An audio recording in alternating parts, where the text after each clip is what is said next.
اللہ اللہ اللہ۔ بسم اللہ الرحمن الرحیم۔ قرآن اردو کے ساتھ ڈاکٹر علی عمران حاضر ہے۔ ناظرین، آئیں آج تشہد اور دعائے معصورہ کا ترجمہ سیکھتے ہیں۔ دیکھیں، لفظ اللہم میں اردو مفہوم اے اللہ ہے۔ اس کے بعد لفظ بارک میں اردو فہم برکت ہے۔ پھر محمد ہے، یہ رسول اللہ صلی اللہ علیہ وسلم کا نام مبارک ہے۔ پھر وا کا ترجمہ ہوگا اور، جیسے شعر و شاعری۔ اس کے بعد لفظ آل ہے، یعنی آل اولاد۔ پھر حرف کما کا ترجمہ ہوگا جیسے، اسی لیے اردو لفظ کما حقہ کا ترجمہ ہوتا ہے جیسے اس کا حق ہے۔ اس کے بعد لفظ ابراہیم ہے، یہ حضرت ابراہیم علیہ السلام کا نام ہے، اور انا کا میں حرف انا ہے، یعنی بے شک۔ اس کے بعد لفظ حمید میں اردو کا لفظ حمید ہی ہے، اور مجید میں اردو کا لفظ مجید ہے، یعنی شرف و کرم میں کثرت کی انتہا تک پہنچ جانے والا۔ اب ہم دعائے معصورہ کا ترجمہ سیکھتے ہیں۔ دیکھیں، لفظ ربنا میں اردو لفظ رب ہے، اور آتنا کا ترجمہ ہوگا دینا۔ پھر حرف فی کا ترجمہ ہوگا میں، جیسے فی الحقیقت، حقیقت میں۔ اور لفظ الدنیا کا ترجمہ ہوگا دنیا۔ اس کے بعد لفظ حسنہ، اردو میں حسنہ ہی بولا جاتا ہے، یعنی حسن و خوبی والی نعمتیں۔ پھر لفظ الآخرہ ہے، اس میں اردو لفظ آخرت ہے۔ اور لفظ قنا میں اردو فہم تقوی ہے، یعنی بچنا، بچانا۔ اس کے بعد لفظ عذاب ہے، اردو میں عذاب ہی بولا جاتا ہے۔ پھر دیکھیں، لفظ النار میں اردو فہم نار ہے، یعنی بھڑکتی ہوئی آگ۔ اور لفظ السلاموں میں اردو فہم سلام ہے، جبکہ لفظ رحمتوں میں اردو فہم رحمت ہے۔ الحمدللہ، آج ہم نے جو الفاظ سمجھے ہیں وہ قرآن پاک میں کم و بیش 9563 مرتبہ دہرائے گئے ہیں۔ اس کے بعد دیکھیں کہ بارک، بارکتا، انکا، ربنا، آتنا، قنا اور علیکم کے ساتھ سرخ یا سبز رنگ کی علامات جڑی ہیں۔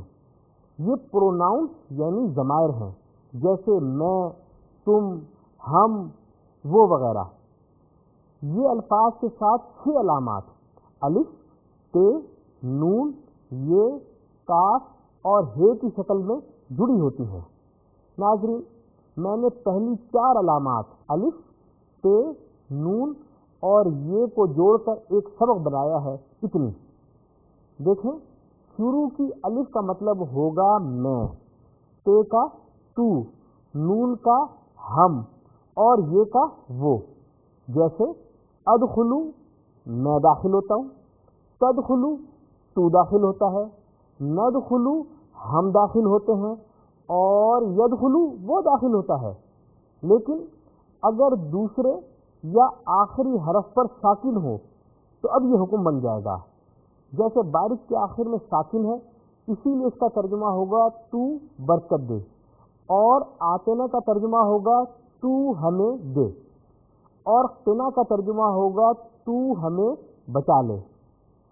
پھر ناظرین، اسی طرح لفظ کے آخر میں زبر یا الف ہو تو اس کا ترجمہ ہوگا وہ، جیسے دخلا، وہ داخل ہوا، اور دخلو، وہ داخل ہوئے۔ پھر تے زبر تا کا ترجمہ ہوتا ہے تو، جیسے دخلتا، تو داخل ہوا۔ اور نون الف نا کا ترجمہ ہوتا ہے ہم یا ہمارا، جیسے دخلنا، ہم داخل ہوئے، اور ربنا، ہمارا رب۔ اور یا ہو تو اس کا ترجمہ ہوتا ہے میری، جیسے ربی، میرا رب۔ اب چونکہ بارکتا کے آخر میں تے زبر تا ہے، یعنی تو، اس لیے بارکتا کا ترجمہ ہوگا تو نے برکت دی۔ پھر ربنا، آتنا اور قنا کے آخر میں نون الف نہ ہے، یعنی ہمارے یا ہمیں، اس لیے ربنا کا ترجمہ ہوگا ہمارے رب، آتنا کا ترجمہ ہوگا تو ہمیں دے، اور قنا کا ترجمہ ہوگا تو ہمیں بچا لے۔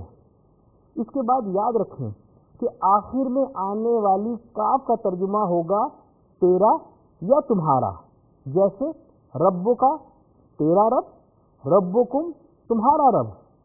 اب چونکہ انکا اور علیکم کے آخر میں کاف اور کم ہے، یعنی تو اور تمہارا، اس لیے ان کا ترجمہ ہوگا بے شک تو، اور علیکم کا ترجمہ ہوگا تم پر۔ پھر آخر میں آنے والی ہا کا ترجمہ ہوگا اس کا یا ان کا، جیسے ربہ اس کا رب، ربہا اس کا رب لیکن مؤنث کے لیے، اور ربہم ان کا رب۔ ناظرین آئیں اب آج کے سبق کا مشترک مفہومی ترجمہ کرتے ہیں۔ اے اللہ تو برکت دے محمد کو اور آل محمد کو، جیسے تو نے برکت دی ابراہیم کو اور آل ابراہیم کو۔ بے شک تو حمید و مجید ہے۔ اے ہمارے رب تو ہمیں عطا فرما دنیا میں حسنہ اور آخرت میں بھی حسنہ، اور تو ہمیں بچا لے عذاب النار سے۔ سلام ہو تم پر اور اللہ کی رحمت۔ اللہم بارک علی محمد وعلی آل محمد كما باركت على إبراهيم وعلى آل إبراهيم إنك حميد مجيد۔ ربنا آتنا في الدنيا حسنة وفي الآخرة حسنة وقنا عذاب النار۔ السلام عليكم ورحمة الله۔